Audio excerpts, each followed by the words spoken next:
안녕하세요. 저는 올해 60대 후반인 여자입니다. 남편은 아이를 낳고 얼마 되지 않아 하늘나라로 갔고, 슬하에 철부지 아들이 하나 있네요. 오늘 글을 쓰는 이유는 저희 아들과 며느리 때문인데요. 여기서 들은 사연들 중 대부분은 며느리 때문에 머리가 아프다는 내용들이 많은데, 저는 저희 아들 때문에 머리가 아파서 이렇게 글을 써요. 아들은 어릴 때부터 철이 없었는데 늘 학교에서 사고만 치고 다니는 아이였습니다. 아이가 태어날 때부터 아빠 없이 저의 손에서 자라서 그런지 늘 엇나갔고 반항했는데 저 혼자 감당하기에는 너무 벅찼기에 결국 손을 놓은 지도 오래였죠. 그래도 아들이 혼자서 밥 벌어 먹고 살 수 있을 정도의 능력만 되면 좋겠다고 생각했지만 그것마저도 너무 큰 기대였는지 아들은 30대 초반이 되어서도 그 흔한 아르바이트 하나 해본 적 없고 일자리도 구할 생각이 없어 보였어요. 그래도 저는 엄마니까 아들이 돈 달라고 하면 돈 주고 밥 차려 달라고 하면 밥 차려 줬습니다. 앞으로 아들이 어떻게 살아갈지 걱정이 되려던 그때 갑자기 아들이 결혼을 한다고 하는 겁니다. 솔직히 잘생기지도 않았고 성격도 별로고 능력도 좋지 않은 이 남자를 누가 데려갈지 싶더라고요. 결혼한다는 여자의 얼굴을 보기 전까지는 분명 좋지 않은 여자일 것이고 어디 술집에서 가볍게 만난 여자일 것이라 생각했습니다. 그래도 아들이 처음 데려온 여자니까 기분 좋은 마음으로 첫 만남을 가졌는데 세상에 무슨 일인지 그 여자는 너무나도 곱고 예쁜 것 있죠? 그 여자는 중국 여자였는데 제가 본 중국 여자 중에서 가장 예쁘다고 장담할 수 있는 여자였습니다. 그리고 얼마나 야무진지 한국말이 서툴러도 저를 보기 위해서 몇 주 전부터 한국말을 열심히 공부해왔고 또 한국 문화를 좋아한다고 하더라고요. 첫인상도 너무 좋았고 당장 며느리 삼고 싶은 여자였지만 하나 걸리는 것이 있었어요. 바로 아들과의 나이 차이였습니다. 중국 여자는 아들과 무려 15살이나 차이가 났어요. 아들은 30대 후반이었고 여자는 20대 초반인 것이죠. 솔직히 그때 나이를 듣고 아들을 많이 원망했고 어린아이를 어떻게 책임지나는 건지 한심했습니다. 집 떠나서 타지에 사는 중국 여자가 능력도 없고 성격도 별로인 남자와 결혼을 해서 무슨 이득이 있다고 그럴까요? 그 여자를 위해서라도 이 결혼은 승낙해주고 싶지 않았어요. 그런데 저희 아들이 제 의견을 언제 생각해준 적이라도 있나요? 제가 반대하던 말던 자기 고집대로 결혼을 진행하기로 했습니다. 결혼을 준비하는 과정에서 알게 된 게 하나 있는데 바로 며느리의 집안이었습니다. 중국은 나라가 커서 그런지 통도 크고 씀씀이도 매우 크더라고요. 결혼을 한다고 하니까 예물도 엄청 비싸고 값진 것으로 보내주시고 결혼도 아주 성대하게 치르시길 원하셨습니다. 그리고 결혼 비용도 거의 대부분 사돈댁에서 다 지불한 것 같네요. 알고 보니 며느리는 중국 부잣집 딸인데 저희 아들 하나만 보고 결혼했다고 합니다. 당연히 사돈댁도 저희 아들이 좋은 사람인 줄 알고요. 며느리는 저희 아들을 정말로 좋아하는 게 티가 났어요. 뭐든지 아들과 함께 하려고 하고 벌써 아이도 낳을 생각까지 하더라고요. 그리고 늘 저한테 어머니, 남편 너무 좋아요. 라고 귀가 닳도록 말을 했습니다. 그래도 아들이니까 어디 가서 예쁨 받고 다니니 좋긴 하더라고요. 이제 좋은 아내도 얻었고 결혼까지 했으니 드디어 아들이 정신을 차리나 보다 싶었는데 그건 제 오산이었습니다. 아들은 결혼을 해도 철이 없는 건 여전했고 늘 저와 며느리의 속을 썩이고 다녔죠. 사돈에서 보낸 돈으로 도박을 하고 다니고 매일같이 술을 먹고 다니면서 집에도 잘 들어오지 않았습니다. 저와 아들 부부까지 3명은 한 집에서 같이 살았는데 밤마다 들어오지 않는 아들을 보면 며느리한테 얼마나 미안한지 몰라요. 그런 아들과 결혼하게 해서 고생시킨 게 다 제 탓 같았거든요. 그런데 며느리는 저와 둘이서 있으면 혼자만의 시간을 가지면서 친구들도 만나고 취미생활도 즐길만 한데 늘 저와 같이 있으려고 했어요. 가끔씩 저에게 서툰 한국어로 편지도 써주고 열심히 요리 공부도 하면서 제가 좋아하는 음식들을 해주더라고요. 자식에게도 받아본 적 없는 편지와 음식들을 며느리에게 받으니까 기분이 되게 묘한 거 있죠?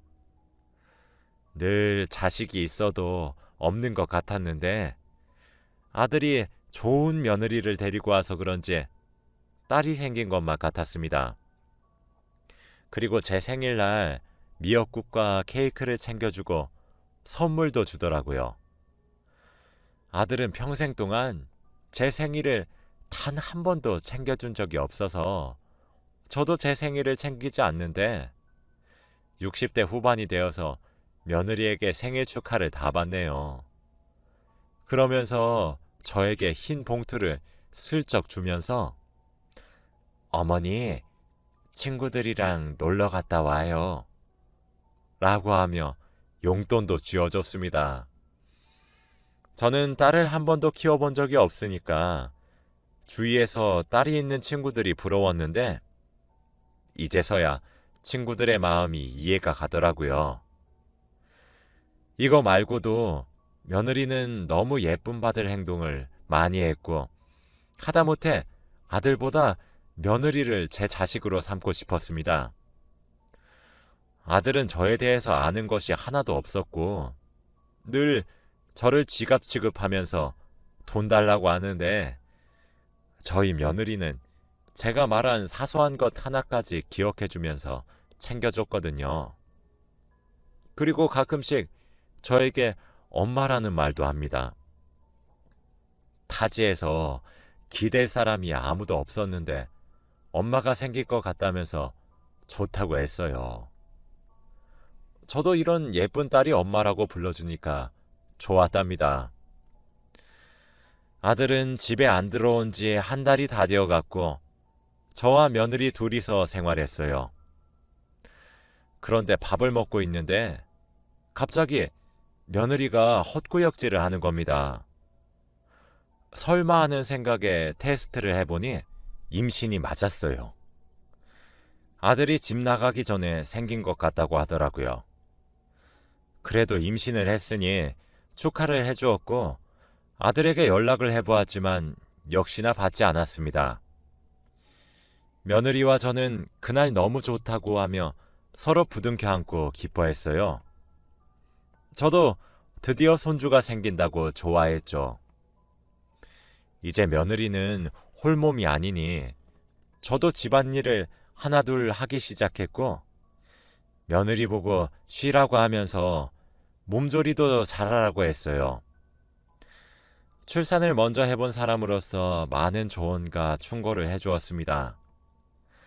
그렇게 몇 주가 지나고 드디어 아들이 집으로 돌아왔어요. 이제 한창 신혼인 부부가 왜 붙어있지 않고 그렇게 밖으로 돌아다니는지 아들만 보면 속에서 천불이 나는 것 같았죠. 우선 아들에게 임신 소식을 알렸는데 아들의 반응은 왠지 무덤덤하더라고요. 근데 난 중국 아이는 싫은데 라고 하면서 자기 아이가 생긴 것을 기뻐하지 않았습니다. 아들이 임신을 기뻐하지 않는 것을 보고 며느리는 많은 충격을 받은 것 같았고 저는 아들이 너무 한심스러웠습니다. 아들의 팔목을 잡고 방으로 끌고 와서 한마디 했습니다. 너 어떻게 네 아내한테 그럴 수 있니? 네 와이프가 네 애를 임신했는데 그런 쓴소리부터 먼저 나오면 되니? 네 와이프가 요즘 애들답지 않게 싹싹하고 얼마나 야무진데. 이런 며느리 드물어.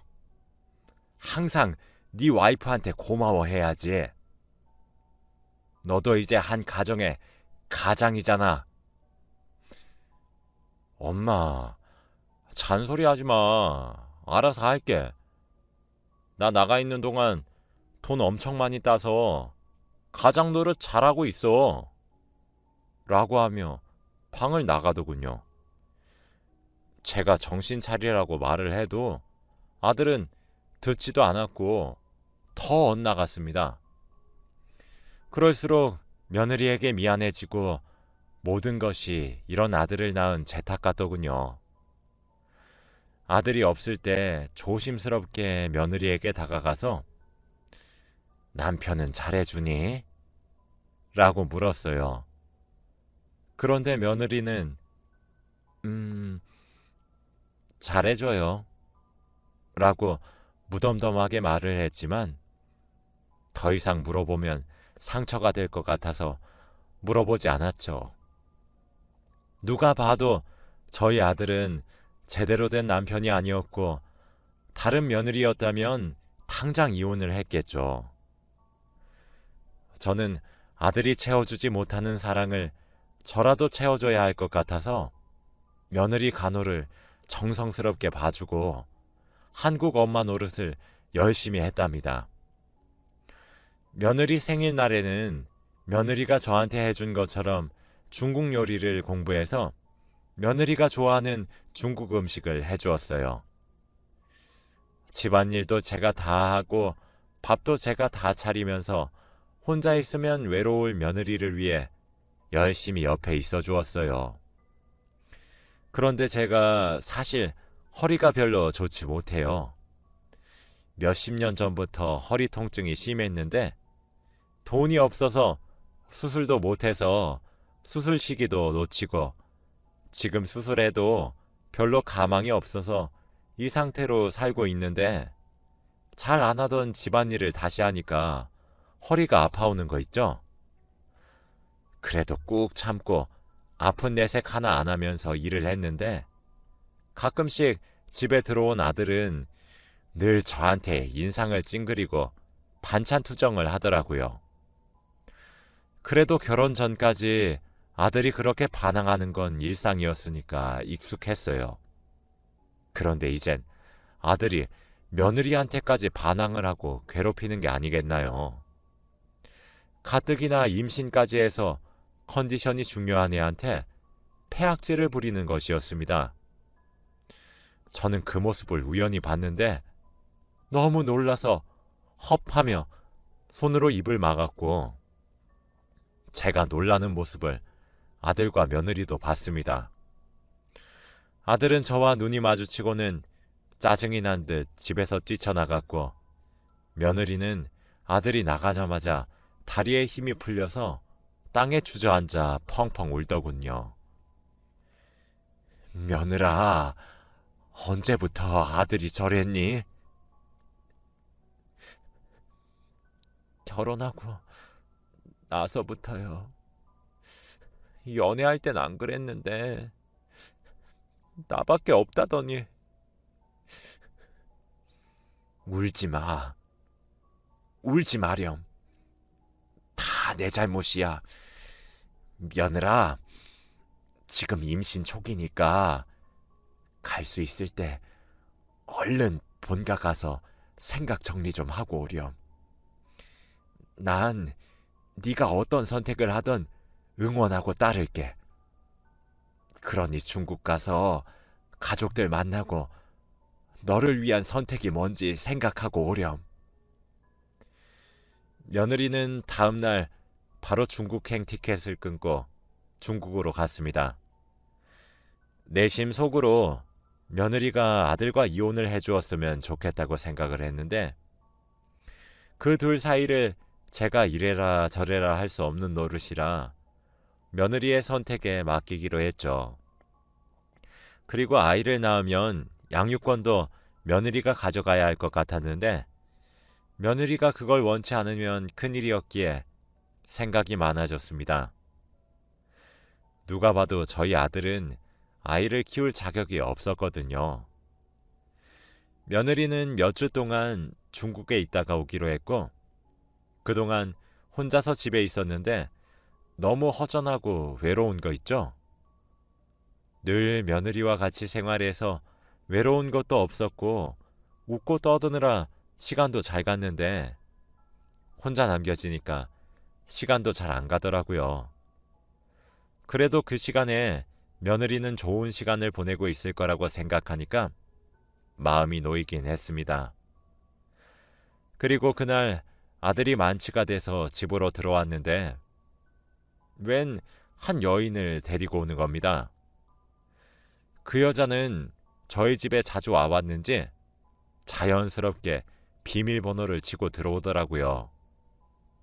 그런데 아들이 하는 말이 더 어이가 없었습니다. 아들은 당당하게 저에게 그 여자를 소개시켜주며 엄마, 인사해. 내 여자친구. 라고 했죠. 저는 그걸 보고 드디어 아들이 제정신이 아니구나 싶었고 당장 나가라고 그들을 밀쳐냈지만 꼼짝도 하지 않더라고요.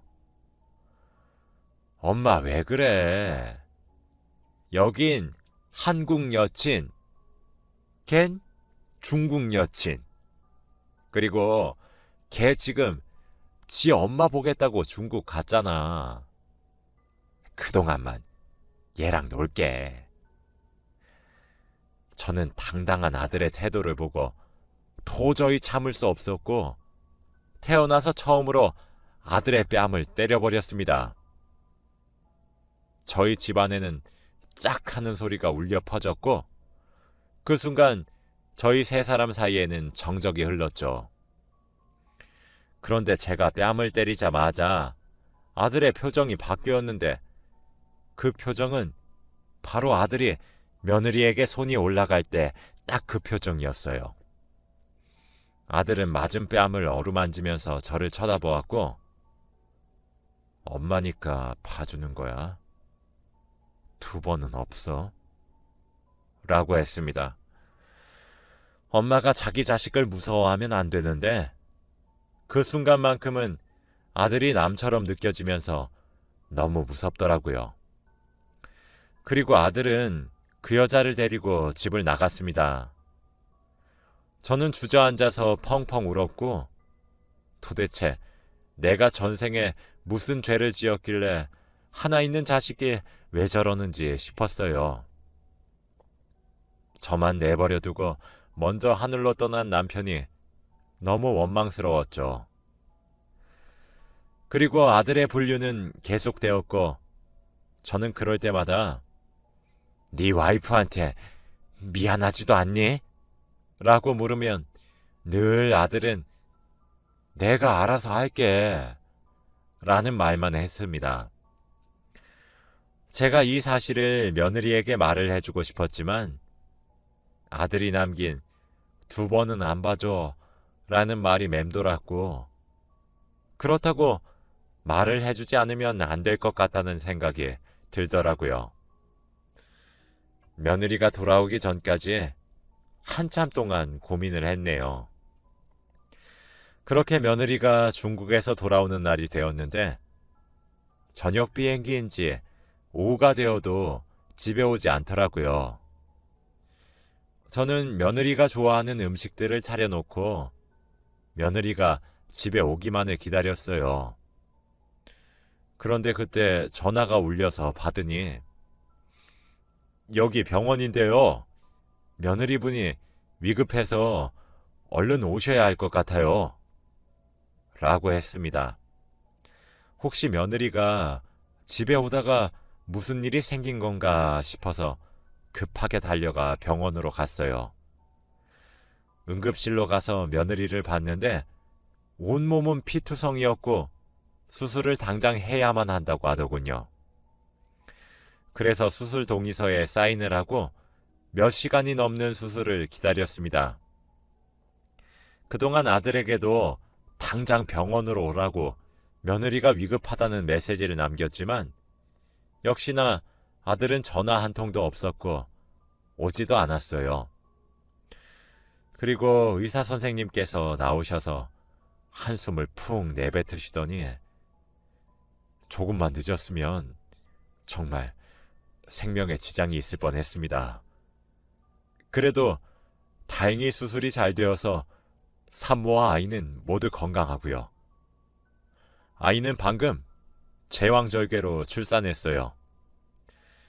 예정일보다 많이 일찍 나와서 아직 병원에 있어야 할 것 같네요. 지금은 병실로 옮겼으니 얼른 가보세요, 어머니. 저는 의사 선생님의 손을 꼭 붙잡고 아이고, 고맙습니다. 선생님, 정말 고맙습니다. 하며 감사 인사를 연신했어요. 그리고 병실로 가서 며느리를 보는데 중국 가서 많이 먹고 놀다가 온 줄 알았는데 살이 더 빠지고 홀쭉해졌더라고요. 너무 가엾은 며느리의 손을 잡고 일어날 때까지 열심히 병간호를 했습니다. 다음 날 며느리는 일어났고 그동안 아들은 역시나 연락 한 통이 없었죠. 며느리는 일어나자마자 어머니, 아이는요? 라고 물어봤고 상황을 설명을 다 해주었습니다. 그런데 갑자기 며느리가 울더라고요. 얘야, 울지 마라. 왜 울어? 응? 어머니, 저 사실 중국 안 갔어요. 그게 무슨 소리야? 예, 중국을 안 갔다니. 너 거의 한 달 정도 있었잖니. 며느리는 울면서 지금까지 어디서 뭘 했는지 저에게 말해 주었는데 정말 충격적이었어요. 사실 며느리는 저보다 일찍 남편의 불륜을 알고 있었고 증거를 모으고 있었다고 합니다. 저는 그래도 아들의 엄마니까 아들 편 들어줄 줄 알고 중국으로 간다고 거짓말을 하고 아들을 미행하며 불륜 증거를 모았다고 하더라고요. 그리고 저희 집에 그 여자랑 같이 들어온 것도 보았다고 합니다. 그러면서 이때까지 모아둔 증거를 보여주는데 정말 아들의 사생활은 가관이었습니다. 엄마인 제가 봐도 제정신인 사람이 할 수 있는 행동들이 아니었고 그때 집에 데려온 여자는 극히 일부였습니다. 그리고 며느리가 교통사고를 당한 이유도 불륜 증거를 모으다가 횡단보도를 건너는 중에 교통사고가 났다고 하더라고요. 너무 안타깝고 미안했습니다. 어쩌다 중국 부잣집 딸내미가 이런 남편에게 시집을 와버려서 이런 일을 겪게 되었을까요? 저는 당장 이 증거들로 우리 아들과 이혼을 하라고 했고 며느리도 그렇게 하겠다 했습니다. 아들은 어디서 또 어떤 여자랑 놀고 있는지 연락 한 통이 없었고 그동안 저와 며느리는 같이 변호사 상담을 하면서 이혼을 진행했지요. 다들 저보고 아들의 편을 안 들고 며느리 편을 드니까 의아해하긴 하더라고요. 며느리는 당연히 양육권도 가졌고 위자료도 많이 받았어요. 아들은 이혼 소식을 듣고 당황하긴 했지만 거부하지 않았고 이혼 소송이 끝난 후 아들은 정신과 상담을 받으면서 자신의 병을 치료하기 시작했네요. 아들을 치료해 주시는 의사 선생님의 말에 의하면 이런 폭력적인 성향이 아버지가 돌아가신 후부터 생긴 경우가 많다고 합니다. 사랑으로 보듬어 주라는 말을 듣고 열심히 노력하는 중이에요. 그런데 아들이 치료가 제대로 되고 있는지 며느리가 최고의 아내인 것을 이제야 아는 것 같았고 계속 며느리에게 사과를 하면서 다시 합치자고 매달리고 있어요. 자기 아이도 매일 만나러 가면서요. 한 번도 아들이 자기 자존심을 굽히는 것을 본 적이 없는데 요즘 들어 아들의 신기한 모습을 많이 봅니다. 며느리도 그런 아들이 싫지는 않은지 튕기고 있어요. 둘은 멀리서 보면 귀여워요. 딱히 며느리에게 다시 합쳐라 마라 하지 않고 있습니다. 전 며느리가 어떤 선택을 하든 다 존중하거든요. 며느리와 저는 따로 살지만 그래도 가끔 만나며 예전처럼 재밌게 수다도 떨고 손주 이야기도 하면서 지내요. 손주는 예정일보다 일찍 태어났어도 무럭무럭 씩씩하게 잘 크고 있습니다. 요즘 삶의 낙이에요. 정말. 제 사연은 여기까지입니다. 다들 며느리에게 잘 대해주세요. 들어주셔서